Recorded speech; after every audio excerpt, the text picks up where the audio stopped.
રાજકોટ મહાનગરપાલિકા દ્વારા હરિહર ચોક એટલે કે વોર્ડ નંબર 2 વોર્ડ નંબર 7ની બાઉન્ડ્રી પર આવેલા હરિહર ચોકની અંદર એક બોક્સ કલ્વર્ટ વોકડો બનાવવાનું કામ અમે શરૂ કરી રહ્યા છીએ.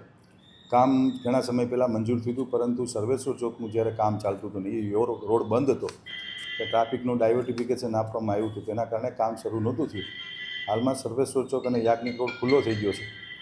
તો આ કામ અમે લોકોએ શરૂ કર્યું છે. કુલ 12 મહિના સુધી આ વિભાગ જે આખો જે રોડ છે એ બંધ રહેવાનો છે. ટ્રાફિક પોલીસ દ્વારા અને રાજકોટ મહાનગરપાલિકા દ્વારા જાહેરનામું બહાર પડ્યું છે. હરિહર ચોકથી ચૌધરી હાઈસ્કૂલ સુધી 12 મહિના સુધી આ રોડ બંધ રહેશે. કારણ એટલા માટે કે જે વોકડો છે એ આઝાદી વખતથી વોકડાનું કામ વોકડો બન્યો હતો અને હાલ એની stability report, structural stability report negative આવવાથી કોઈપણ જાતની જાનહાનિ ન થાય, પ્રજાને કોઈપણ જાતની મુશ્કેલી ન પડે, તેના માટે અમે લોકોએ આ નવો વોકડો બોક્સ કન્વર્ટ વોકડો બનાવી રહ્યા છીએ. બ્રિજ બનાવીએ છીએ નાનો, જેના કારણે આ અમે લોકોએ બંધ રાખ્યું છે.